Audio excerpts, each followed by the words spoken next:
Last chapter चालू करेंगे अपना एडवांस टैक्स। देखो, any amount of tax paid in previous year which relates to the previous year, उसको अपन बोलते हैं एडवांस टैक्स। आपको एडवांस टैक्स तभी भरना पड़ता है जब आपका टैक्स लायबिलिटी 10,000 या उससे ज्यादा हो। बट भैया अगर आप लोग सीनियर सिटीजन हो, सीनियर यानी कि आपका एज 60 और मोर इयर्स है और आपका कोई भी इनकम पीजीपीपी हेड के अंदर फॉल नहीं होता, आपको एडवांस टैक्स भरने की जरूरत नहीं है। एडवांस टैक्स साल में 4 बार भरना पड़ता है, 15 जून, 15 सितंबर, 15 दिसंबर, 15 मार्च। यहाँ पे आपको पे करना पड़ता है 15%, यहाँ पे करना पड़ता है आपको 45%, यहाँ पे आपको पे करना पड़ता है 75%, यहाँ पे आपको पे करना पड़ता है 100%। देखो कौन सी इनकम है जो आप लोग साल के स्टार्टिंग में ही क्रेडिट कर सकते हो। पहला आता है आपका सैलरी, दूसरा आता है हाउस प्रॉपर्टी, तीसरा आता है पीजीपीपी। ठीक है, यही इनकम का आपको एडवांस टैक्स पे करना पड़ता है।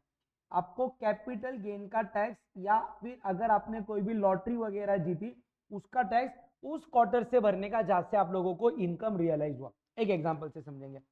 आपका जब ईयर स्टार्ट हो रहा था, आपने एक्सपेक्ट किया था आपको बिजनेस के अंदर प्रॉफिट होगा लेट से 8,40,000। ठीक है, आप लोगों ने ये एस्टिमेट किया था और आप लोगों को दूसरा रेंटल इनकम आता था लेट से कंप्यूट करने के बाद में 1,20,000। तो आपका टोटल इनकम कितना हो गया 9,60,000। अगर मैं ओल्ड स्कीम की बात करूं उसके हिसाब से इसके ऊपर टैक्स कितना आता 1,08,680, इतना इसके ऊपर टैक्स आता।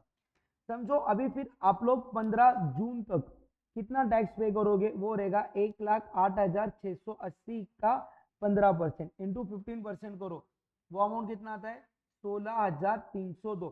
फिर आपको 15 सितंबर तक टोटल टैक्स पे करना है 1,08,680 का 45%, 1,08,680 का 45%।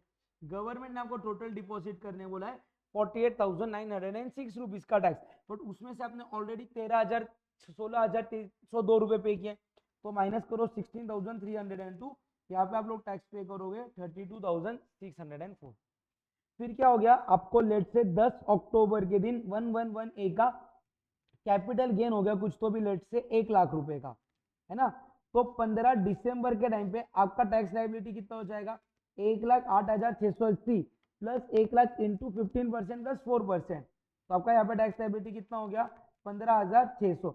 अभी आपको इसका टोटल 75% पे करना है, तो प्लस कर दो 1,06,000 इतना इंटू 75%। आपको टोटल टैक्स पे करना था 93,210, बट आपने ऑलरेडी 48,000 रुपीज तक का टैक्स पे किया, तो माइनस करो 48,906, यहाँ पे आप लोग टैक्स भरोगे 44,304। समझा। अगर आप लोग कोई भी ऐसी इनकम को अर्न करते हो, इनकम को आप लोग अर्न कर रहे हो, ठीक है, 16 मार्च से लेके 31 मार्च तक, तो आपका last instalment of advance tax का डेट चला गया, तो जो भी टैक्स आप जो भी इनकम ये पीरियड का है इसका एडवांस टैक्स आपको पे करना पड़ेगा 31 मार्च तक। उसके बाद में पे करोगे तो उसको सेल्फ असेसमेंट टैक्स माना जाएगा।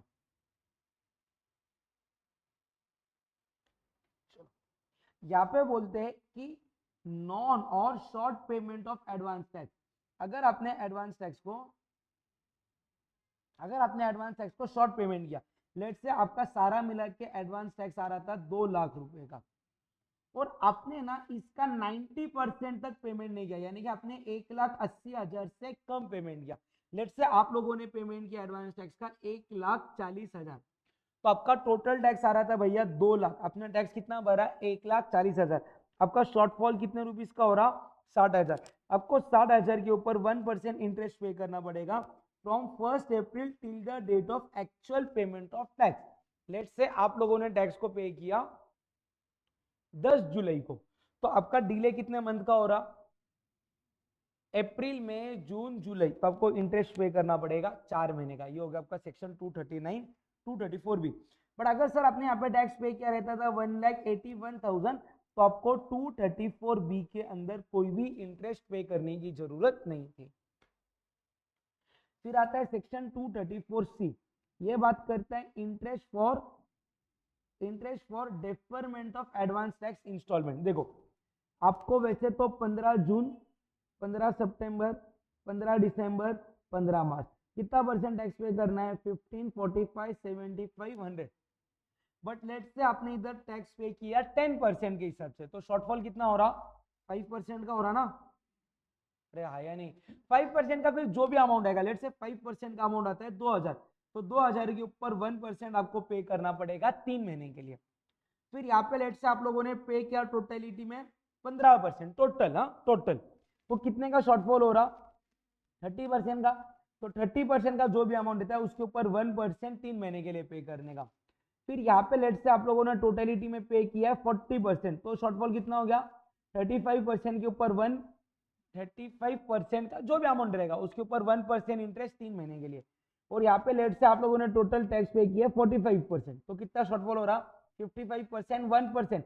सिर्फ यहाँ पे लास्ट में आपको पे करना पड़ेगा 1 मंथ के लिए, बाकी तीनों क्वार्टर में आप लोग टैक्स पे करोगे, इंटरेस्ट पे करोगे 3 महीने का। बट अगर आपने Q1 में एटलीस्ट चलो 12% तक टैक्स पे किया है, और अगर आपने Q2 में एटलीस्ट 36% तक टैक्स पे किया है, तो आपको 234C का कोई भी इंटरेस्ट नहीं लगेगा। क्लियर है? अच्छा, फिर अभी आते हैं अपन आपके सेक्शन 234A के ऊपर। 234A बात करते हैं, आप लोगों ने ITR फाइल करने में डिले कर दिया। आपका डेट था 31 जुलाई, आप लोगों ने रिटर्न को फाइल किया लेट से 3 अक्टूबर, तो आपका कितने मंथ का डिले हो रहा? आपका पूरा अगस्त का डिले हो रहा, आपका सितंबर का डिले हो रहा, आपका भले ही 3 दिन रहे उसको पूरा अक्टूबर का डिले मानने का, यहाँ पे डिले माना जाएगा 3 महीने का। तो यहाँ पे क्या बोल रहे हैं, अभी एकदम ध्यान से समझ के लेना एक बात, तो एकदम ध्यान से। आपने ITR फाइल किया, उसके अंदर आपका टैक्स पेबल आ रहा था 1,20,000, उसमें से आपका TDS TCS advance tax, copy से वर्ड सुनो, TDS TCS एडवांस टैक्स सब मिला के आप लोगों ने पे किया था लेट से 50,000। कितना पे किया था? 50,000। तो रिमेनिंग अमाउंट कितना है? 70,000। उसके ऊपर आप लोग टैक्स कितना परसेंट पे करोगे? 1%। कितने महीनों के लिए? 3 महीनों के लिए। बट एक केस हुआ था, जो कि केस किसका था? डॉक्टर प्रणय रॉय। इन्होंने क्या किया था? इन्होंने यहाँ पे certain amount of advance self assessment tax पे किया था। Let's say self assessment tax कितना पे किया था? 40,000। तो सुप्रीम कोर्ट ने इनको बोला था कि फिर अभी आप इंटरेस्ट 70,000 पे मत भरो, आप इंटरेस्ट कितने रुपीज के ऊपर भरो? 30,000 के ऊपर भरोगे, क्योंकि सेल्फ असेसमेंट टैक्स का भी बेनिफिट हम लोग आपको देते हैं। तो अगर एग्जाम में ऐसा क्वेश्चन आया, आप लोग ये 40,000 को भी माइनस करना, और रेफरेंस के लिए अगर याद रहा तो लिख देना डॉक्टर प्रणय रॉय। याद रहा तो नहीं रहा तो जाने दो, कोई प्रॉब्लम नहीं। समझा कैलकुलेशन? चलो, ये सारा का सारा था आपका एडवांस टैक्स। अभी आते हैं अपन TDS के ऊपर।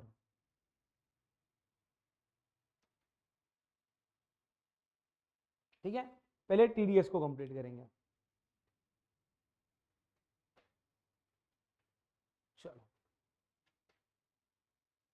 TDS में सबसे पहले अभी कुछ टर्म्स में अपने क्लासरूम के लिए डिजाइन कर रहा, ये आपके मॉड्यूल के या ऐसा कोई टेक्निकल वर्ड नहीं है। देखो सबसे पहले सबसे फर्स्ट वर्ड क्या आता है आप लोगों का? स्टैंडर्ड। स्टैंडर्ड मतलब पेमेंट का दिन, या तो जिस दिन एंट्री पास हुई in books of accounts whichever is earlier.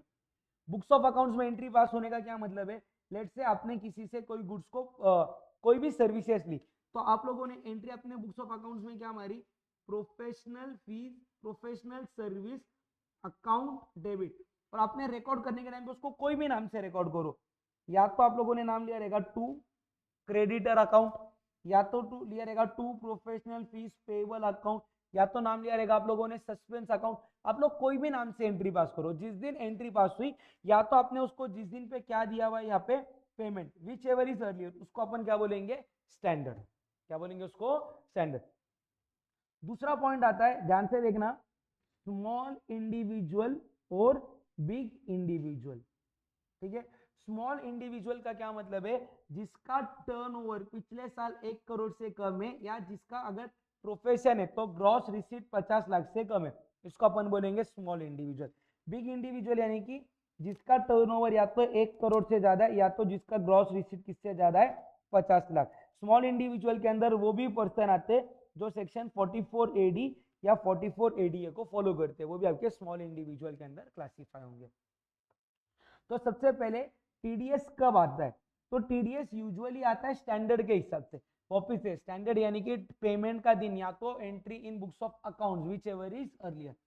But नीचे दिए गए हुए 7 केसेस में टीडीएस आएगा आपका जब आप लोग पेमेंट करोगे। कौन से 7 केसेस हैं? पहला आपका सैलरी, दूसरा आपको प्रोविडेंट फंड से पैसा मिल रहा, फिर आता है डिविडेंड, फिर आता है winning from lottery, betting, horse race, या तो ऑनलाइन गेमिंग, या तो आपका लाइफ इंश्योरेंस पॉलिसी मैच्योर हो रहा है, या तो कंपल्सरी एक्विजिशन ऑफ प्रॉपर्टी हो रहा है, या तो बैंक से कैश को विड्रॉ कर रहे हो। चलो स्टार्ट करेंगे अभी मेन पॉइंट से, ठीक है। सेक्शन 192 बोलता है कि अगर एम्प्लॉयर कोई भी पेमेंट कर रहा है एम्प्लॉय को, और ये पेमेंट अगर सैलरी हेड के अंदर फॉल हो रहा है, तो एम्प्लॉयर को करना पड़ेगा TDS eight slab rate.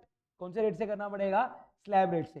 TDS कब होगा? जब एम्प्लॉयर एक्चुअल में एम्प्लॉय को पेमेंट करेगा उस दिन उसको टीडीएस करना पड़ेगा। अगर एम्प्लॉय से, देखो एम्प्लॉयर को एम्प्लॉय से ये पूछना पड़ेगा कि मैं तेरा जो टीडीएस कर रहा हूं न्यू स्कीम में करूं या ओल्ड स्कीम में। अगर एम्प्लॉय ने कुछ नहीं बोला तो बाय डिफॉल्ट इसको किसके अंदर करना पड़ेगा? न्यू स्कीम, क्योंकि न्यू स्कीम को माना जाता है डिफॉल्ट रेजिम। साथ ही साथ में अगर एम्प्लॉय ने अपनी कोई भी अदर इनकम को डिस्क्लोज किया, एम्प्लॉयर को वो कंसीडर करने के बाद में टीडीएस करना पड़ेगा। सिमिलरली अगर एम्प्लॉय ने कोई भी चैप्टर 6A के डिडक्शन बताए तो उसका प्रूफ लेने के बाद में एम्प्लॉयर टीडीएस करेगा। और साथ ही साथ में एम्प्लॉय अगर कोई भी लॉस सफर कर रहा है फ्रॉम हाउस प्रॉपर्टी, वो बात भी वो कम्युनिकेट करेगा एम्प्लॉयर को, और एम्प्लॉयर टीडीएस कट करेगा after considering other income, deduction under chapter 6A and loss from house property. अगर एम्प्लॉय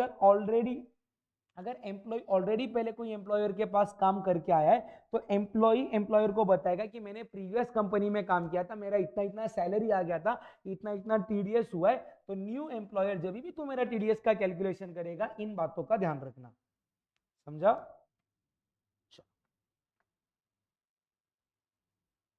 अगर कोई भी सैलरी मिल रही है पार्टनर्स को फ्रॉम अ पार्टनरशिप फर्म, तो 192 अट्रैक्ट नहीं होगा। रीजन बहुत सिंपल है, क्योंकि ये इनकम सैलरी नेचर के अंदर फॉल नहीं करता, पीजीबीपी के अंदर चला जाता है, ठीक है। फिर आता है section 192A accumulated balance of provident fund. यहाँ पे पैसा देने वाला कोई भी पर्सन है, पेमेंट दे रहा है एम्प्लॉय को, तो टीडीएस होगा एट द रेट 10%। अगर अमाउंट 50,000 से ज्यादा है, और टीडीएस होगा eight the time of payment. कब होगा? Eight the time of payment. अभी जो क्वेश्चन नंबर 1 का तुम लोगों को डाउट रहता है ना, वो मैं यहाँ पे थोड़ा सा समझाता हूँ। देखो आप लोगों को अगर एग्जाम के अंदर ऐसा दिया, ठीक है, ध्यान से समझ के लेना थोड़ा। ये आप लोगों को P&L लिखा हुआ है, और यहाँ पे ना नीचे दिया हुआ है बाय एम्प्लॉय प्रोविडेंट फंड, ये आया था after 4 years of service. Employ provident fund अगर तुम लोग 5 साल बाद निकालोगे तो एग्जाम रहता, बिफोर 5 साल निकालोगे तो उसके अंदर केसेस रहते हैं। अगर आपकी कंडीशन इल हो गई थी, या तो बिजनेस डिसकंटिन्यू हो गया था, या तो एनी रीजन जो आपके कंट्रोल के बाहर है, तो एग्जाम रहता। बट अगर आपने जॉब चेंज किया, या अगर आपने खुद का बिजनेस चालू किया, तो चेक करो क्या वो पैसा आपने एनपीएस अकाउंट में डिपॉजिट किया या अनदर प्रोविडेंट फंड में। अगर वो नहीं किया तो पैसा टैक्सेबल है। यहाँ पे मेरा 4th ईयर में पैसा आ रहा, मतलब टैक्सेबल पैसा बन गया। और आप लोगों को क्या लिख के दिया हुआ है? यहाँ पे अमाउंट दिया हुआ है 54,000, और नीचे क्या लिख के दिया हुआ है? नेट। अभी इसके इम्प्लीकेशंस क्या क्या हो गए? सबसे पहले मैं मेरे पीजीबीपी के अंदर मैं बोलूं 54,000 रुपीज को माइनस कर दूंगा। क्यों माइनस करूंगा? क्योंकि ये मेरा बिजनेस इनकम नहीं है, ये कौन से हेड के अंदर जाएगा? सैलरी। और जब मैं मेरा सैलरी का टैक्सेबल इनकम निकालूंगा, मैं कितना करूंगा मालूम है क्या? 54,000 डिवाइडेड बाय 90%, क्योंकि इधर वर्ड क्या यूज हुआ है? नेट, यानी कि इन्होंने मेरे को टीडीएस करने के बाद में पैसा दिया है। अरे हाँ या नहीं? तो मैं इधर टैक्सेबल सैलरी हेड के अंदर कितना कर दूंगा? 60,000। और जो भी मेरा फाइनल टैक्स कैलकुलेशन रहेगा, उसमें से मैं टीडीएस को माइनस कर दूंगा 6,000 रुपए। समझा गया? Next point. फिर हम अगला पॉइंट किसकी बात कर रहे हैं? Interest on securities. कोई भी पर्सन को अगर इंटरेस्ट ऑन सिक्योरिटी मिल रहा है, तो उसके ऊपर टीडीएस होगा 10% से। टीडीएस कब होगा? स्टैंडर्ड के हिसाब से, या तो at the time of payment और entry in books of accounts whichever is earlier. No TDS on government securities. अभी ये एक्सेप्शन है, एक्सेप्शंस को याद रखने की जरूरत नहीं है, क्योंकि इसी के अंदर वर्ड दिया हुआ है। देखो टैक्सेबल बॉन्ड्स, टैक्सेबल बॉन्ड्स, तो अगर गवर्नमेंट की सिक्योरिटी है, अगर ये टैक्सेबल बॉन्ड्स रहेंगे, 10,000 के ऊपर इंटरेस्ट मिल रहा तो टीडीएस आएगा, वरना टीडीएस नहीं आएगा। ये क्वेश्चन एग्जाम के अंदर बहुत रेयर चांसेस ही कुछ आएगा। बट अगला पॉइंट इंटरेस्ट इंपॉर्टेंट है। अगर कोई भी डिबेंचर एक पब्लिक कंपनी इशू कर रही है इंडिविजुअल को, और उसका इंटरेस्ट 5,000 रुपए तक है, और पैसा कैसे दिया हुआ है, अकाउंट पे चेक से। अच्छा, मतलब यहाँ पे ना मैं एक बार समझ के लेता, देखो पब्लिक कंपनी, पब्लिक कंपनी देखो पैसा दे रही है या तो इंडिविजुअल को, या तो पैसा किसको दे रही है, एचयूएफ को, या तो पैसा किसको दे रही है, अदर्स, अदर्स को दे रही है तो ऑलवेज 10% टीडीएस। इंडिविजुअल को दे रही है तो अमाउंट कितना है, अमाउंट है अप टू 5,000, अमाउंट है ग्रेटर देन 5,000, ग्रेटर देन 5,000 है तो 10% का टीडीएस, अप टू 5,000 है तो मोड ऑफ पेमेंट क्या है, क्या बोल रहे हैं, मोड ऑफ पेमेंट। अगर मोड ऑफ पेमेंट है अकाउंट पे ही चेक, अकाउंट पे ही चेक, तो अप टू 5,000 रहेगा तो नो टीडीएस।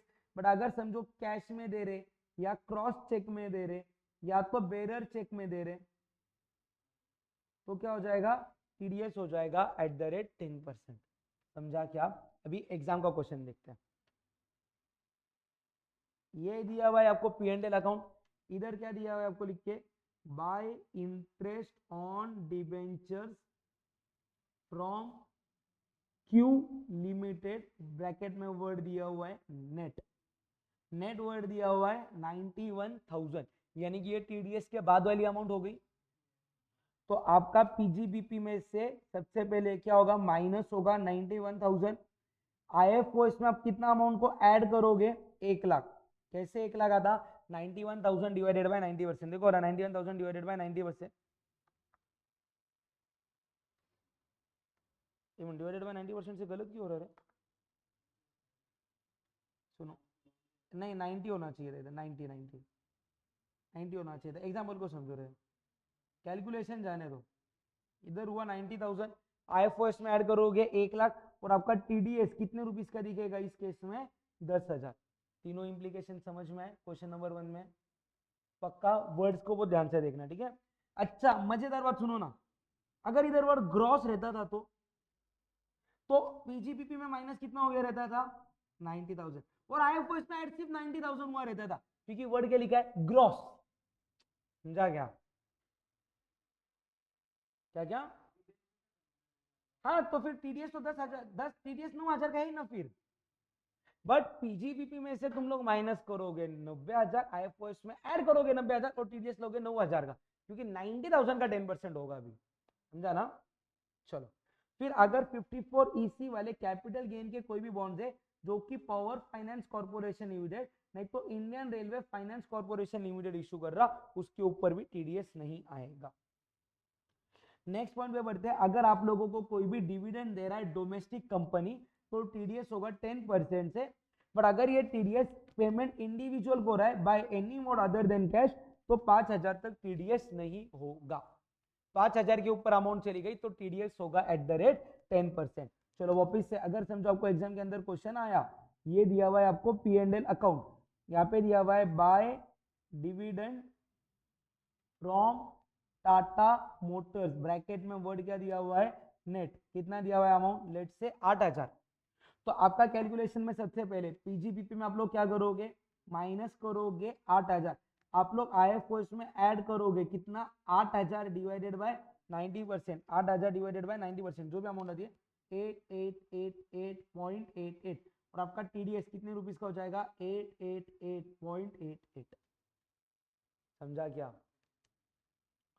फिर अगला पॉइंट सेक्शन 194 है interest other than interest on securities, यानी कि अगर समझो मिस्टर ए ने मिस्टर बी को लोन दिया है ना, तो मैं बोलूं इसको लोन मिला, अभी ये इंटरेस्ट का पेयर बन गया और ये इंटरेस्ट का क्या बन गया, पे।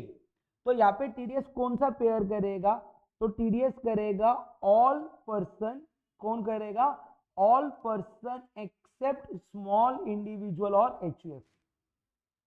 स्मॉल इंडिविजुअल और एचयूएफ को छोड़ के सब पर्सन को टीडीएस करना पड़ेगा। कितना परसेंट करना पड़ेगा, 10%। कब करना पड़ेगा, स्टैंडर्ड के हिसाब से। कब करना पड़ेगा, स्टैंडर्ड के हिसाब से। तभी करने का जब इंटरेस्ट आपका एक पर्सन दूसरे पर्सन को दे रहा 5,000 के ऊपर, और अगर बैंक में आप लोगों ने टाइम डिपॉजिट बनाए जिसका इंटरेस्ट 40,000 के ऊपर है, या तो सीनियर सिटीजन को 50,000 के ऊपर इंटरेस्ट है तो ही टीडीएस आएगा। और अगर आपको मोटरसाइकिल एक्सीडेंट कॉम्पेंसेशन के अंदर कोई भी कॉम्पेंसेशन 50,000 के ऊपर मिल रहा तो ही टीडीएस आएगा। आपको एग्जाम में ये दोनों पॉइंट याद रखना ज्यादा जरूरी है।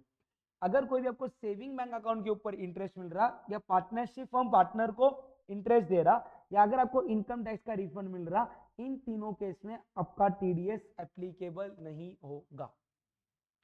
ठीक है। उसके बाद में अगर कोई भी कोऑपरेटिव सोसाइटी को टीडीएस करना है तो उसका ग्रॉस रिसीट या टर्नओवर 50 करोड़ के ऊपर जाना चाहिए। अभी एक बात को समझ के लो, यहां पे आप लोगों को दिया है by interest on loan, bracket में वर्ड दिया हुआ है नेट 14,000। इसका क्या मतलब है, आपका टीडीएस हो चुका है क्योंकि अमाउंट 5,000 के ऊपर गया था। तो आप लोग इंप्लीकेशन क्या करोगे, पीजीबीपी में सबसे पहले आप लोग क्या करोगे, माइनस करोगे 14,000, आईएफओएस में ऐड करोगे, कितना ऐड करोगे 14,000 डिवाइडेड बाय 90%, और जो भी अमाउंट आती है उसको 14,000 में से माइनस करो, उतना क्या बन जाएगा आपका टीडीएस। पहला एडजस्टमेंट समझा। दूसरा, अगर आप लोगों को यहाँ पे दिया हुआ है by interest on term deposit, और कुछ लिख के नहीं दिया, by interest on term deposit, late से कितना दिया 35,000, तो अभी दिमाग चलाने का, अगर मैं 35,000 को डिवाइडेड बाय 90% करता तो भी मेरा अमाउंट आता है 38,888 and this amount is less than 40,000, मतलब इसके ऊपर टीडीएस नहीं हुआ रहेगा। बट अगर यही अमाउंट मेरे को दिया है 52,000, मतलब समझ में आना चाहिए कि इसके ऊपर टीडीएस हुआ था, तो इस केस में आप लोग क्या करोगे, पीजीबीपी में आप लोग माइनस कर दोगे 52,000, बट आईएफओएस में ऐड कितना करोगे आप लोग 52,000 डिवाइडेड बाय 90%, और फिर जो भी स्टेप आईएफओएस माइनस पीजीबीपी का जो भी आपका डिफरेंस है, मैं सीधा सीधा बोलूं वो अमाउंट बन जाएगा आपका टीडीएस। समझा क्या? फिर आता है सेक्शन 194 बी और 194 बी। अगर आप लोग लॉटरी, क्रॉसवर्ड या पजल से पैसा कमा रहे हो या हॉर्स रेस से पैसा कमा रहे हो, आपका टीडीएस होगा फ्लैट कितना परसेंट, 30%। अच्छा, टीडीएस कब होगा, eight the time of payment, और टीडीएस तब होगा जब आपका अमाउंट 10,000 के ऊपर गया। बट एक बात ध्यान से रख देखना, या ये उन विनिंग्स के ऊपर होगा before set of of losses. मतलब अगर समझो मेरे को, मैं ना एक जगह पे क्लब में गया हॉर्स रेस खेलने के लिए, मेरे को डे 1 पे लॉस हो रहा है 70,000 का, डे 1 पे लॉस कितना है 72,000, और डे 2 पे मेरे को प्रॉफिट हो रहा है 72,000 का। ठीक है, तो नेट देखा जाए तो सिर्फ 2,000 रुपए मेरा गेन है या नहीं। बट वो बोल रहे ये लॉस को कंसीडर करने के पहले आपका प्रॉफिट कितना है, तो कितना प्रॉफिट है मेरा 72,000, तो सीधा इसके ऊपर मेरा 30% हो जाएगा टीडीएस। समझा क्या? तो अगर एग्जाम के अंदर क्वेश्चन आया और ये आपको दिया हुआ है पी एंड एल अकाउंट, यहाँ पे दिया हुआ है बाय विनिंग फ्रॉम लॉटरी, अभी ये सबसे इंपॉर्टेंट एडजस्टमेंट है जो कि एग्जाम के अंदर कॉमन आती है। दो एग्जांपल बताऊंगा इसके। यहाँ पे दिया हुआ है नेट, यहाँ पे क्या दिया हुआ है नेट, नेट में दिया हुआ है आपको 90,000, कितना दिया हुआ है 90,000, तो आपका इंप्लीकेशन नंबर 1, आप लोग पीजीबीपी में क्या करोगे, माइनस करोगे 90,000। दूसरा, आईएफओएस में कितना ऐड करोगे 90,000 डिवाइडेड बाय 70%, क्योंकि 30% टीडीएस हुआ था। और थर्ड, आपका टीडीएस कितना हो जाएगा, आईएफओएस माइनस पीजीबीपी वाला अमाउंट अगर आप लोग चेक करोगे तो उतना ही आपका आ जाएगा टीडीएस का अमाउंट। बट अगर यही बात आपको ऐसे लिख के दी रहेगी, bye winning from lottery net of 500 rupees ticket, और अगर आपको यहाँ पे अमाउंट दिया हुआ है 8,500, तो इसका मतलब आपने 500 रुपए टिकट का कॉस्ट माइनस किया है, तो आप लोगों का इंप्लीकेशन क्या रहेगा, आप लोग पीजीबीपी में से माइनस करोगे 8,500, बट आईएफओएस में आप लोग कितना ऐड करोगे 9,000, क्योंकि कोई भी खर्चा उसके अगेंस्ट अलाउड नहीं रहता। और सर अगर दोनों दिया टिकट और टीडीएस नहीं आएंगे इंटर में, टेंशन मतलब यही दो चीजें आती मालूम है, ठीक है, समझा क्या? उसके बाद में अगर आप लोगों को ऑनलाइन गेम में कोई भी विनिंग हो रहा है तो टीडीएस होगा 30% से, उसका नेट विनिंग का कंप्यूटेशन कैसा रहता, तो सबसे पहले आप लोग ये चेक करोगे कि पूरे पीरियड के अंदर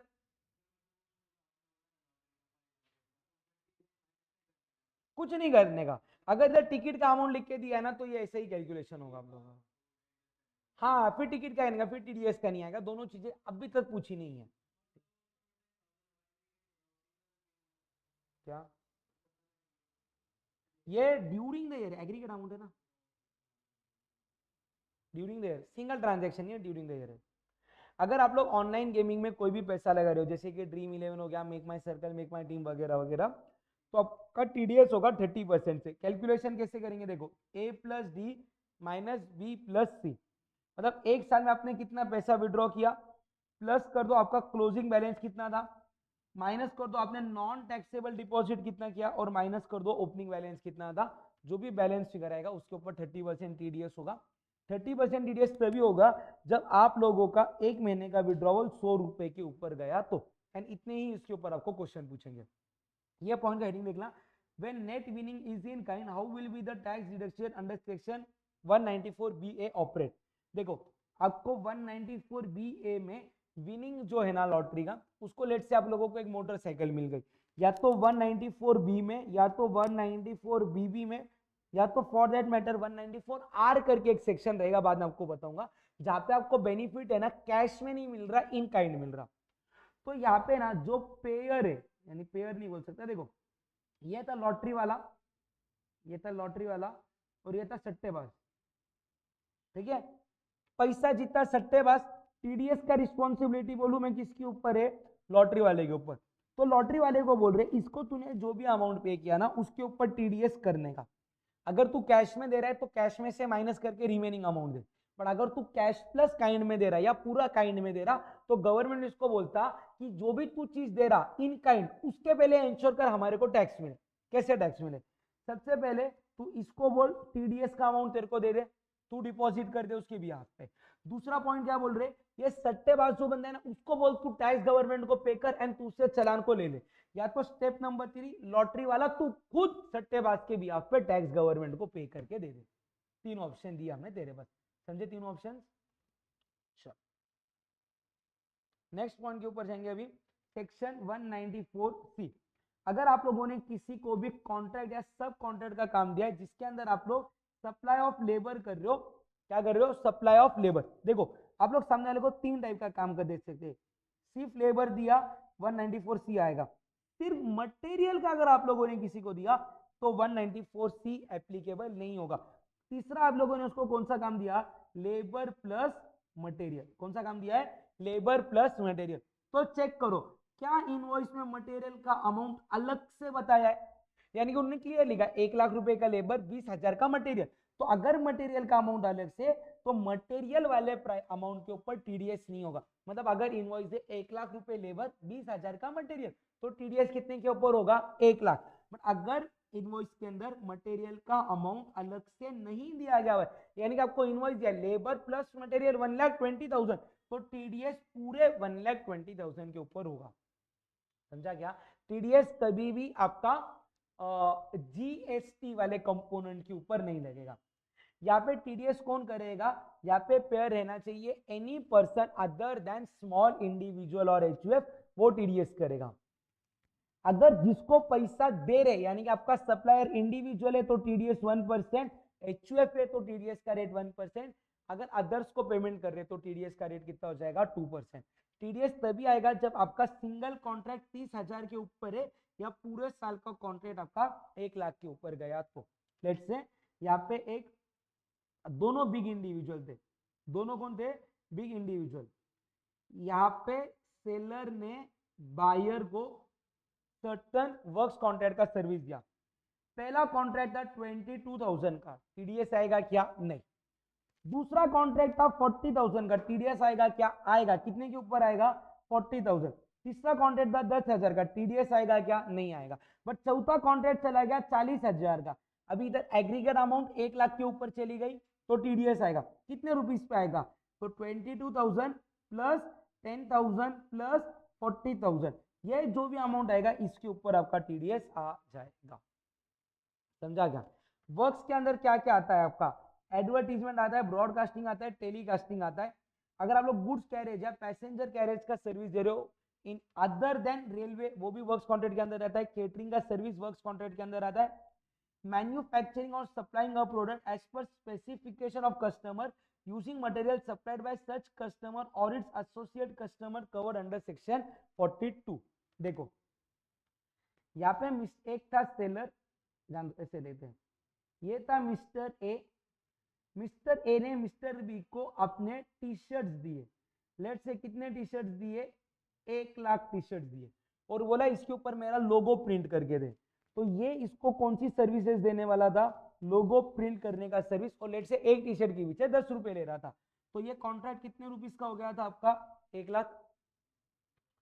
अभी यहाँ पे अगर समझो इसने इसको सिर्फ 1 लाख रुपए का 10 लाख का बिल किया रहता था तो 194C एप्लीकेबल हो गया रहता था।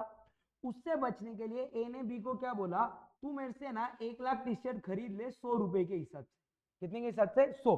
बाद में तू क्या कर, लोगो प्रिंट करके मेरे को टी शर्ट वापिस से भेज दे, 1 लाख टी शर्ट भेज दे 110 रुपए से। तो इन शॉर्ट मैं तेरे को इनवॉइस दूंगा सप्लाई ऑफ टी शर्ट यानी कि मटेरियल का, और तू भी मेरे को invoice they they supply of material का, मतलब टीडीएस नहीं आएगा। तो गवर्नमेंट बोल रहा कि बी ने ए को क्या बेचा, यहाँ पे मटेरियल बेचा, और वही मटेरियल बेचा जो ए ने बी ने ए से खरीदा था। तो यहाँ पे ये जो भी अमाउंट है इसके ऊपर आपका टीडीएस एप्लीकेबल हो जाएगा। समझा क्या? या फिर यहाँ पे समझो मिस्टर ए था और यहाँ पे थी मिसेस ए।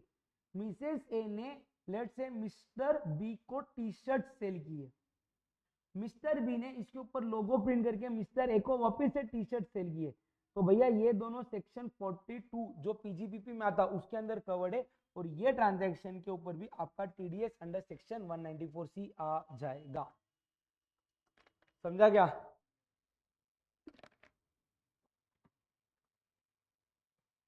अगर कोई भी ट्रांसपोर्टर है जिसके पास 10 से ज्यादा गाड़ी नहीं है, उसने आपको ये बात का डिक्लेरेशन दिया और साथ में आपका पैन कार्ड दिया, उसका खुद का पैन कार्ड दिया, तो इस ट्रांजैक्शन के ऊपर भी टीडीएस नहीं आएगा। अगर कोई भी कंज्यूमर ने एडवर्टीजमेंट एजेंसी को पेमेंट किया तो उसके ऊपर 194C आएगा। लेट्स से कंज्यूमर ने एडवर्टीजमेंट एजेंसी को 100 रुपए का पेमेंट किया और एडवर्टीजमेंट एजेंसी ने इधर आगे 80 रुपीज पे किए, तो ये 20 रुपए के ऊपर कभी भी टीडीएस नहीं आएगा, और ये 100 रुपए के ऊपर 194C का टीडीएस आ जाएगा।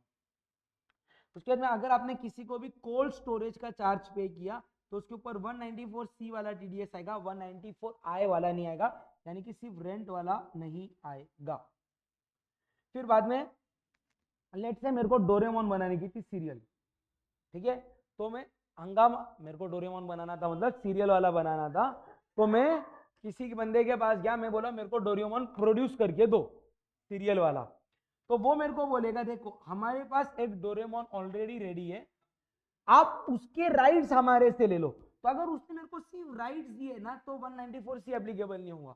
बट मैं बोला नहीं, मेरे को डोरेमोन का सीरियल मेरे स्पेसिफिकेशन के हिसाब से बना के दो, जिसके अंदर डोरेमोन के चेहरे में पंकज सर को लगाओ, ठीक है, और जिस हिसाब से मैं गाना गाता तो जियान के चेहरे पे मेरे को लगाओ, ठीक है, और जो आपने वो क्यूट क्या नाम था उसका, शिजुका ना, शिजुका में सैम सर को लगाओ।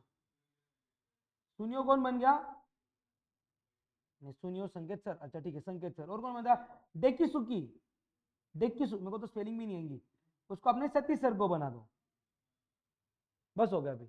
तो यहाँ पे ये सारी चीजें उनके पास रेडीमेड है क्या, नहीं, वो हमारे स्पेसिफिकेशन के हिसाब से बना के दे रहे, तो यहाँ पे 194C एप्लीकेबल हो जाएगा। समझा क्या?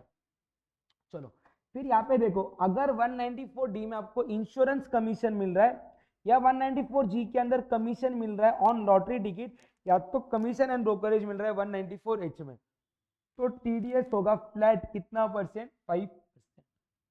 इसके लिए लिमिट कितना दिया गया भाई, 15,000, अगर अमाउंट 15,000 के ऊपर है तो ही टीडीएस होगा। चलो थोड़ा सा दिमाग लगाओ अभी, ये दिया भाई पी एंड एल अकाउंट, यहाँ पे दिया हुआ है बाय कमीशन, ब्रैकेट में वर्ड दिया हुआ है नेट 30,000। क्या मतलब, पीजीबीपी में कितना माइनस करोगे, कितना माइनस करोगे 30,000, आईएफओएस में कितना ऐड करोगे 30,000 डिवाइडेड बाय 95%। समझा क्या? तो टीडीएस का अमाउंट कितना आ जाएगा, difference between IFOS and PGBP. समझा क्या, क्या हो गया, जो भी अमाउंट अमाउंट जाने दो। फिर अगला पॉइंट आता है 194DA maturity of life insurance policy. देखो टीडीएस सिर्फ और सिर्फ उसी इनकम के ऊपर होता है जो इनकम टैक्सेबल है। अगर इनकम एग्जेम्प्ट है तो टीडीएस नहीं होगा। चलो एक चीज को रिवाइज करा देते हैं अपन, maturity of life insurance policy, उसके लिए जो आपके एग्जाम के लिए रिलेवेंट है, याद है पॉलिसी लिया रहेगा 1/4/12 से लेके 31/3/13 के बीच में, या तो पॉलिसी लिया रहेगा इसके पहले, है ना, 1/4/2003 से लेके 31/3/2012 तक, या तो प्रॉपर्टी को लिया रहेगा अपने 1/4/2013 ऑनवर्ड। तो यहाँ पे प्रीमियम कितना परसेंट पे करना चाहिए आप लोगों ने, तो एग्जाम रहता 20%। यहाँ पे प्रीमियम अगर आप लोग पे कर रहे हो 10% ऑफ सम अश्योर्ड तो ही एग्जाम रहता। यहाँ पे अगर आपका प्रीमियम पे रेट 10% ऑफ सम अश्योर्ड और 15% ऑफ सम अश्योर्ड, किसके लिए 15%, 80U वाले के लिए, तो ही इनकम एग्जाम रहता, वरना इनकम क्या बन जाएगा, टैक्सेबल। तो आप लोग क्या चेक करोगे, जो आपको लाइफ इंश्योरेंस पॉलिसी का मैच्योरिटी अमाउंट मिल रहा है वो टैक्सेबल है या एग्जेम्प्ट है। अगर वो आपका एग्जेम्प्ट अमाउंट है तो आपका टीडीएस नहीं होगा, बट अगर वो अमाउंट टैक्सेबल है तो आप लोग चेक करोगे कि आपको कितना अमाउंट रिसीव हो रहा है। क्या चेक करोगे, आपको कितना अमाउंट रिसीव हो रहा है, उसमें से माइनस करोगे जो आपने प्रीमियम पे किया था। अगर ये अमाउंट आपका अप टू 1 लाख है, अप टू क्या है 1 लाख, तो इस केस में आपका टीडीएस नहीं होगा। और अगर ये अमाउंट आपका 1 लाख से ज्यादा हुआ तो आपका टीडीएस आएगा। और टीडीएस कितने परसेंट से आएगा आपका, 5%। कितना परसेंट आएगा आपका, 5%। समझा क्या है, उठो रे, क्या हो रहा, हेवी हो रहा, होने दो। चलो एक ही सेकंड अभी, बस 15 मिनट और, 15-20 मिनट। अगर आप लोग कोई भी प्लांट एंड मशीनरी को या बिल्डिंग को या फर्नीचर को रेंट पे ले रहे हो और आपको no any person other than small individual और एचएफ, तो आप लोग टीडीएस करोगे। प्लांट एंड मशीनरी का टीडीएस कितने परसेंट होगा, 2%। लैंड बिल्डिंग फर्नीचर का टीडीएस होगा 10% से। टीडीएस तभी होगा जब अमाउंट आपका पूरे साल का 2,40,000 के ऊपर जाएगा, टीडीएस होगा स्टैंडर्ड के हिसाब से। स्टैंडर्ड मतलब क्या, date of entry in books of accounts और date of payment whichever is earlier. अगर डिपॉजिट नॉन रिफंडेबल है उसके ऊपर टीडीएस होगा, रिफंडेबल डिपॉजिट के ऊपर टीडीएस नहीं होगा। चलो उसके बाद में आ जाओ अगले पॉइंट पे, सेक्शन 194 अगर आप लोग कोई भी इमूवेबल प्रॉपर्टी को बेच रहे हो other than rural agriculture land, देखो rural agriculture land is not a capital asset, उसका इनकम एग्जेम्प्ट रहता है, इसके लिए रूरल एग्रीकल्चर लैंड पे टीडीएस नहीं होगा। पर अदर लैंड है तो अगर आपका स्टैम्प ड्यूटी वैल्यू या कंसिडरेशन 50 लाख से ज्यादा है तो टीडीएस होगा 1% ऑफ कंसिडरेशन और stamp duty value whichever is higher. Let's say आपका कंसिडरेशन है 48 लाख का, बट स्टैम्प ड्यूटी वैल्यू है 52 लाख का, तो टीडीएस कितना परसेंट होगा, 1% ऑफ 52 लाख। समझा क्या। फिर आता है 192 IB, अगर आप लोग कोई भी इमूवेबल प्रॉपर्टी को रेंट पे ले रहे हो और आप वो इंडिविजुअल हो जो 194 के अंदर कवर्ड नहीं है, तो आप लोग टीडीएस करोगे 5% से अगर आपका रेंटल इनकम पर मंथ 50,000 से ज्यादा है तो। टीडीएस आप लोग कब करोगे, लास्ट मंथ ऑफ टेनेंसी। अगर ड्यूरिंग द ईयर आपने कभी बीच में वैकेंट किया तो जो महीने में वैकेंट किया वो, और अगर वैकेंट नहीं करते हो तो मार्च में आपको टीडीएस करना पड़ेगा। और अगर जो बंदा है यानी कि जो आपका ओनर है उसने अपना पैन कार्ड आपको नहीं दिया तो टीडीएस आप लोग कितना परसेंट करोगे, 20%। टीडीएस का amount can not be greater than last month का रेंट का अमाउंट। समझ रहा क्या, हाँ बोलो, हाँ हाँ हाँ। फिर आता है 194J, आप लोग फीस दे रहे हो प्रोफेशनल सर्विस के लिए, फीस दे रहे हो टेक्निकल सर्विस के लिए, या तो रेम्यूनरेशन दे रहे हो डायरेक्टर को, या तो रॉयल्टी का पेमेंट कर रहे हो, या तो नॉन कॉम्पिट का फीस दे रहे हो, तो आपको टीडीएस करना पड़ेगा 10% से। अगर आपका अमाउंट किससे ज्यादा रहेगा, 30,000 से ज्यादा। 30,000 का लिमिट ये इंडिविजुअल लेवल के लिए एप्लीकेबल रहता। टीडीएस का रेट हो जाएगा 2% अगर आप पेमेंट कर रहे हो किसी भी कॉल सेंटर को, या तो फीस दे रहे हो आप लोग टेक्निकल सर्विसेज का। प्रोफेशनल को तो 10% है, टेक्निकल सर्विस के लिए 2% है। और अगर आप लोग रॉयल्टी का पेमेंट कर रहे हो फॉर सेल और एग्जीबिशन ऑफ सिनेमेटोग्राफिक फिल्म तो आपको टीडीएस आएगा 2% के हिसाब से। अगर इंडिविजुअल एचएफ कोई भी पेमेंट पर्सनल पर्पस के लिए कर रहा तो टीडीएस नहीं आएगा। लेट्स से संकेत सर ने अपने घर का इंटीरियर डेकोरेशन करने के लिए एक बंदे को 10 लाख रुपए दिए, क्योंकि पर्सनल पर्पस था तो टीडीएस नहीं आएगा। बट वही संकेत सर ने अग्रवाल क्लासेस में कहते इंटीरियर का काम करने वाले को पैसा दिया तो उसके ऊपर टीडीएस आएगा, क्योंकि ये प्रोफेशनल पर्पस है। समझा क्या?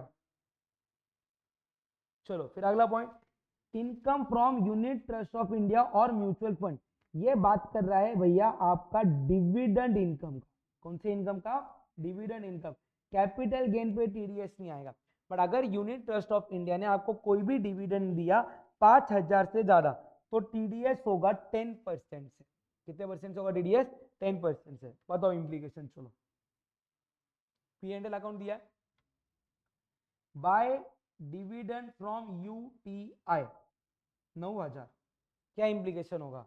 पीजीबीपी में सबसे पहले आप लोग क्या करोगे? 9,000 को माइनस कर दोगे, आईएफओएस में कितना ऐड करोगे? 9,000 डिवाइडेड बाय 90%, और आपका टीडीएस कितने अमाउंट का आएगा? IFOS minus PGBP. क्लियर है? फिर अगला पॉइंट आता है, आपका हो रहा है compensation of compulsory acquisition of immovable property. देखो अगर ये अर्बन एग्रीकल्चर लैंड का कंपल्सरी एक्विजिशन हो रहा है, एग्जेम्प्ट इनकम है। रूरल एग्रीकल्चर लैंड का हो रहा है कंपल्सरी एक्विजिशन, तो भी एग्जेम्प्ट इनकम है। तो अगर आपका कोई भी एग्रीकल्चरल लैंड का एक्विजिशन हो रहा है उसके ऊपर टीडीएस नहीं आएगा। अगर आपकी कोई भी दूसरी प्रॉपर्टी का कंपल्सरी एक्विजिशन हो रहा है तो at the time of payment TDS होगा @5%, अगर अमाउंट 2,50,000 से ज्यादा है तो। फिर आता है सेक्शन 194M। अगर आप लोग कोई भी वर्क्स कॉन्ट्रैक्ट या तो कमीशन ब्रोकरेज या तो फीस फॉर प्रोफेशनल सर्विस दे रहे हो, और ये सारी चीजें आपकी 194C 194J या 194H में कवर्ड नहीं है, यानी कि अगर ये सारे के सारे सर्विसेज आप लोग पर्सनल पर्पस के लिए ले रहे हो तो आपको टीडीएस करना पड़ेगा @5%, अगर अमाउंट आपका 50 लाख से ज्यादा रहेगा तो मेरे को बताओ, संकेत सर ने, एकदम ध्यान से सुनना, संकेत सर ने अग्रवाल क्लासेस के लिए एक बंदे को वर्क्स कॉन्ट्रैक्ट दिया 10 लाख रुपए का, टीडीएस आएगा क्या? आएगा। कौन से सेक्शन में आएगा? 194C।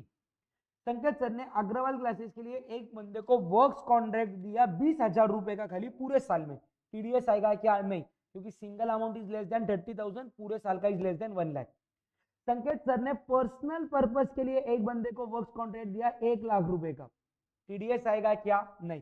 और अगर संकेत सर ने पर्सनल पर्पस के लिए एक बंदे को वर्क्स कॉन्ट्रैक्ट दिया 60 लाख का, इधर टीडीएस आएगा, क्योंकि amount is greater than 50 lakh रुपए। फिर आता है सेक्शन 194N। अगर आप लोग बैंक से कोई भी कैश को विड्रॉ कर रहे हो तो 2% टीडीएस होगा। जो टीडीएस कब होगा? Eight the time of payment. TDS तभी होगा जब आपका विड्रॉवल 1 करोड़ से ज्यादा है, और टीडीएस आएगा ऑन एक्सेस अमाउंट। अगर आपने साल में 1,40,00,000 रुपए विड्रॉ किए तो 40 लाख के ऊपर टीडीएस हो जाएगा आपका 2% के हिसाब से।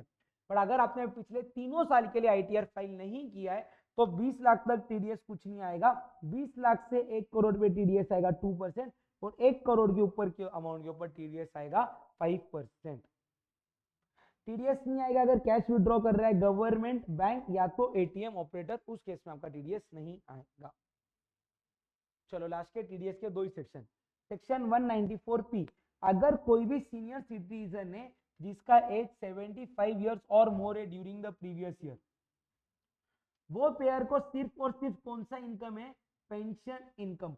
और जो बैंक में उसको पेंशन इनकम आ रहा, सिर्फ और सिर्फ उसी बैंक में उसको अगर इंटरेस्ट का इनकम मिल रहा तो बैंक स्लैब रेट के हिसाब से उसका टीडीएस करेगा। ध्यान से समझ के लेना।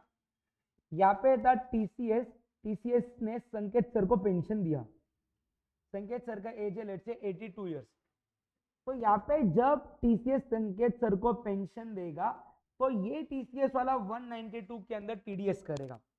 संकेत सर ने क्या किया था? लेट से पेंशन आ रहा था कैनरा बैंक में, तो कैनरा बैंक के अंदर ही एफडी किया था, तो कैनरा बैंक के ऊपर रिस्पॉन्सिबिलिटी रहता है, पेंशन इनकम को कंसिडर करो प्लस इंटरेस्ट ऑन एफडी को कंसिडर करो, उसके ऊपर टैक्स निकालो, माइनस कर दो ये 192 वाला टीडीएस, जो रिमेनिंग अमाउंट है उसके ऊपर टीडीएस करने का। पर अगर संकेत सर ने कैनरा बैंक के बाद में एक्सिस बैंक में अगर एफडी किया, कौन से बैंक में किया? एक्सिस बैंक में, तो कैनरा बैंक को 194P का कोई भी टीडीएस करने का रिस्पॉन्सिबिलिटी नहीं है। खत्म है ना? कोई बात नहीं, बाद में सुन लेना एक बार, अभी बैठो, अभी सुनो। हाँ हाँ, मेरे को पढ़ाएं प्लीज प्लीज। फिर आता है सेक्शन 194 क्यू। अगर आप लोग देखो, यहाँ पे कोई भी बायर है, यहाँ पे है एक सेलर, सेलर ने बायर को 50 लाख से ज्यादा के गुड्स बेचे। कितने के गुड्स बेचे? 50 लाख से ज्यादा। और ये बायर का टर्नओवर प्रीसीडिंग प्रीवियस ईयर में 10 करोड़ से ज्यादा रहेगा। तो जो एक्सेस अमाउंट है, लेट से यहाँ पे अमाउंट है 60 करोड़, तो एक्सेस अमाउंट कितना है यहाँ पे? 10 करोड़। तो 10 करोड़ के ऊपर टीडीएस होगा 0.1%। कितना परसेंट हो जाएगा? 0.1%। और ये अमाउंट जो है 60 करोड़, और 60 crore it should be without GST वाला अमाउंट, यानी कि ये आपका as good as taxable amount की बात कर रहे हैं। ठीक है क्या? हाँ बोलो हाँ। फिर अगर यहाँ पे कोई भी बंदा, सुनो यार, अगर समझो यहाँ पे कल जाके जो अपना जयराज है ना, बहुत बड़ा इन्फ्लुएंसर बन गया। ठीक है, जयराज है ना, बहुत बड़ा इन्फ्लुएंसर बन गया। सुनो सुनो सुनो सुनो रे, जयराज इतना बड़ा इन्फ्लुएंसर बन गया कि, सुनो दोस्त यार, बहुत अच्छी बात है, उसको गूगल ने जो इनकॉग्निटो मोड रहता ना, उसको प्रमोट करने के लिए बोला। एकदम ध्यान से सुना, मैं मस्ती नहीं। और गूगल ने इसको पिक्सेल 5 गिफ्ट कर दिया। क्या गिफ्ट कर दिया? पिक्सेल 5 वाला मोबाइल। तो अगर ये अमाउंट 20,000 से ज्यादा है, तो देखो सबसे पहले जयराज क्योंकि इन्फ्लुएंसर है और उसको ये जो भी पैसा मिल रहा है वो उसका पीजीबीपी हेड के अंदर टैक्सेबल होगा। और अमाउंट अगर 20,000 से ज्यादा है तो उसके ऊपर टीडीएस हो जाएगा @10%। समझा क्या? समझा क्या? उधर भी कटेगा बट टीडीएस। जीएसटी कभी भी अगर आपके इनवॉइस के अंदर जीएसटी का कंपोनेंट अलग से मेंशन है, उसके ऊपर टीडीएस नहीं होगा। फिर आता है इंपॉर्टेंट, रुक रे, अभी रुको, अभी मैं चालू हो गया, अभी तुम लोग सुनो। ठीक है, कितना? सुनो सुनो सुनो, 2 मिनट प्लीज प्लीज। आपको टीडीएस का पेमेंट अप्रैल से लेके फेब मंथ का टीडीएस का पेमेंट कब होगा? 7th of next month. March month का टीडीएस का पेमेंट कब होगा? 30 ऑफ अप्रैल। फिर इसका आपको रिटर्न फाइल करना पड़ता है। जो जून का क्वार्टर एंड हो गया उसके अगले मंथ एंड, सितंबर का 31 अक्टूबर, दिसंबर का 31 जनवरी, बट मार्च का पेमेंट कब तक करोगे आप लोग? 31 में। और यहाँ पे आपने रिटर्न फाइल किया तो अगले 15 तारीख, यानी कि 15 अगस्त, 15 नवंबर, 15 फेब और 15 जून तक आप लोग जिसका टीडीएस किया है उसको क्या दे दोगे? टीडीएस का certificate. Interest on late deduction, अगर आपने टीडीएस को लेट डिडक्ट किया, आपको 1% इंटरेस्ट डिडक्ट करना पड़ेगा फ्रॉम द डेट जहां पे आप लोग टीडीएस डिडक्ट करने के लिए लायबल थे up to the date of deduction. और अगर आपने लेट पेमेंट किया तो इंटरेस्ट पे करोगे 1.5% ऑन द डिलेड पीरियड। समझा क्या? डन। अभी एक लास्ट पॉइंट बच रहा है आपका, टीसीएस। ठीक है, एक काम करो, इंटरेस्ट ऑन टीडीएस वाले क्वेश्चन लेता हूं मैं, समझ के लो। एग्जाम्पल है, बाद में देख लेना, कोई घाई नहीं। देखो यहाँ पे ना 9 नवंबर को आपने प्रोफेशनल फीस पे किया 2 लाख रुपए। कितने का? 2 लाख। तो 194 जे का 10% से टीडीएस होना चाहिए था। बाद में आपने वापिस से 15 फेब को 3 लाख रुपए का प्रोफेशनल ये किया, सर्विस बुक किया, और आपने इधर टीडीएस किया 50,000 का। कितना? 50,000। यानी कि आपने पहले के 2 लाख और अभी के 30,000 के ऊपर किया। बट इसका पेमेंट आपने गवर्नमेंट को किया 15 जून को। कितना पेमेंट किया आपने टीडीएस का? 50,000। तो अभी आपको इंटरेस्ट कैलकुलेट करना है। सबसे पहले मैं बात करूंगा लेट डिडक्शन की। लेट डिडक्शन कितने रुपीस का हुआ था आपका? 20,000। उसके ऊपर आपको 1% इंटरेस्ट पे करना पड़ेगा। टीडीएस होना चाहिए था 9 नवंबर को, आपने कब किया? 15 फेब, यानी कि डिले कितना हो गया? पूरा दिसंबर, पूरा जैन, पूरा फेब, और फेब के ऊपर के कुछ दिन, यानी कि 4 महीने का डिले हो गया। हाँ या नहीं? उतना लेट डिडक्शन का इंटरेस्ट पे करना पड़ेगा। और लेट पेमेंट का कितना इंटरेस्ट पे करोगे? तो 50,000 इंटू 1.5% इंटू, देखो फेब का पैसा कब दे रहे हो? जून में। तो फेब से मार्च, अप्रैल, मई, जून, इसका भी इंटरेस्ट कितने महीने के लिए आप लोग पे करोगे? 4 महीने के लिए। समझा क्या? फिर उसके बाद में लास्ट पॉइंट आता है, क्या बोलने का भी, कौन सा पॉइंट था, अगर अगर सामने वाले ने आईटीआर फाइल नहीं किया है तो टीडीएस या टीसीएस का रेट हो जाएगा ट्वाइस रेट और 5% विच एवर इज हायर। फिर आता है टैक्स कलेक्टेड एट सोर्स। देखो टीडीएस करने का रिस्पॉन्सिबिलिटी किसका रहता है? बायर्स का। टीसीएस का रिस्पॉन्सिबिलिटी किसका रहता है? सेलर का। अगर 206C1 बात करता, अगर आप लोग तेंदुल को सेल कर रहे हो या timber and other forest produce को सेल कर रहे हो या alcoholic liquor for human consumption को सेल कर रहे हो या स्क्रैप को सेल कर रहे हो या मिनरल्स बीइंग कोल लिग्नाइट या आयरन ओर को सेल कर रहे हो तो आपको टीसीएस करना पड़ेगा। क्या रेट से करना पड़ेगा? तेंदुल के लिए है 5%, टिम्बर के लिए 2.5%, alcoholic liquor for human consumption के लिए 1%, स्क्रैप के लिए 1%, मिनरल के लिए आता है 1%। बट अगर आप लोग पेमेंट कर रहे हो उन बायर को जो गुड्स पर्सनल कंजम्पशन के लिए ले रहे, जैसे कि अल्कोहलिक लिकर, समझो कल जाके सैम सर ने एक आधी ड्रिंक खरीदी, उसके ऊपर टीसीएस नहीं आएगा क्योंकि वो पर्सनल कंजम्पशन के लिए था, या तो पब्लिक सेक्टर कंपनी या तो गवर्नमेंट को दे रहे हो, उसके ऊपर टीसीएस नहीं आएगा। फिर आता है सेक्शन 206C1। अगर आप लोग लीज पे दे रहे हो या लाइसेंस पे दे रहे हो पार्किंग लॉट, टोल प्लाजा या फिर माइन और क्वेरी, तो टीसीएस करना पड़ेगा 2% से। कितने परसेंट से? 2% से। या तो आप लोग किसी को मोटर व्हीकल सेल कर रहे हो, अमाउंट है 10 लाख के ऊपर, ये वैल्यू है पर मोटर व्हीकल। पर मोटर व्हीकल अगर अमाउंट 10 लाख से ज्यादा है तो टीसीएस आएगा 1% से। ठीक है, ये उसी केस में आएगा जब आप लोग मोटर व्हीकल को रिटेल लेवल पे बेच रहे हो, यानी कि होलसेलर ने अगर रिटेलर को दिया उसमें टीसीएस नहीं आएगा, जब रिटेलर एंड कंज्यूमर को देगा तभी टीसीएस आएगा। अभी मान लो यहाँ पे कल जाके मिस्टर ए ने एक होलसेलर से, एक रिटेलर से 2 गाड़ी खरीदी, एक थी 9 लाख की, दूसरी थी 7 लाख की, तो देखो इधर इंडिविजुअल प्राइस 10 लाख से कम है तो टीसीएस नहीं आएगा। पर अगर यही एक गाड़ी थी इधर 19 लाख की और एक गाड़ी थी 7 लाख की, तो टीसीएस आएगा सिर्फ और सिर्फ किसके ऊपर? 19 लाख वाले के ऊपर, 7 लाख वाले के ऊपर टीसीएस नहीं आएगा। समझा गया? फिर अगला पॉइंट आता है remittance of money more than 7 lakh under liberalised remittance scheme. अगर आप लोग एलआरएस में पैसा दे रहे हो एजुकेशन या मेडिकल पर्पस के लिए तो टीसीएस होगा 5% on amount access of 7 lakh. Other purpose के लिए दोगे तो 5% है 30 नवंबर तक, उसके बाद में आपका 30 सितंबर तक, उसके बाद आपका टीसीएस का रेट कितना हो जाएगा? 20%। और अगर आप लोग ओवरसीज टूर प्रोग्राम को बेच रहे हो तो टीसीएस का रेट है 5% 30 सितंबर तक, बाद में रेट हो जाएगा आपका 5% फॉर 7 लाख, 7 लाख के ऊपर के लिए कितना हो जाएगा? 20%। और अगर आप लोग ये एजुकेशन का पैसा दे रहे हो आउट ऑफ एजुकेशन लोन तो टीसीएस का रेट हो जाएगा 0.5%। इधर ये जो एग्जांपल्स दिए आप लोग, चलो इसको रीड कर लेना बाद में। ये एग्जांपल्स अगर ऑनलाइन कोई स्टूडेंट देख रहा रहेगा एंड जिसके पास मॉड्यूल नहीं रहेगा तो ये सारे इंस्टीट्यूट के ही क्वेश्चंस रहेंगे, आप लोग उसको रेफर कर सकते हो। फिर अगला पॉइंट आता है 206C1H। अगर एक बंदा कोई भी गुड्स को बेच रहा है, सेलर वो बंदा है जिसका पिछले साल का टर्नओवर 10 करोड़ से ज्यादा है। अगर वो किसी भी बायर को 50 लाख के ऊपर के गुड्स बेच रहा है तो उसको एक्सेस अमाउंट के ऊपर 0.1% टीसीएस कलेक्ट करना पड़ेगा। बट ये जिसको गुड्स बेच रहा है, जिसको गुड्स बेच रहा है, अगर उसने 194Q का ऑलरेडी टीडीएस किया रहेगा तो 206C1H का टीसीएस प्रोविजन एप्लीकेबल नहीं होगा।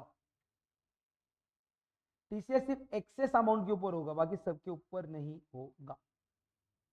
बस इतना सा तो था पूरा टीडीएस और टीसीएस। मत करो रे, क्या करने के लिए आया इधर?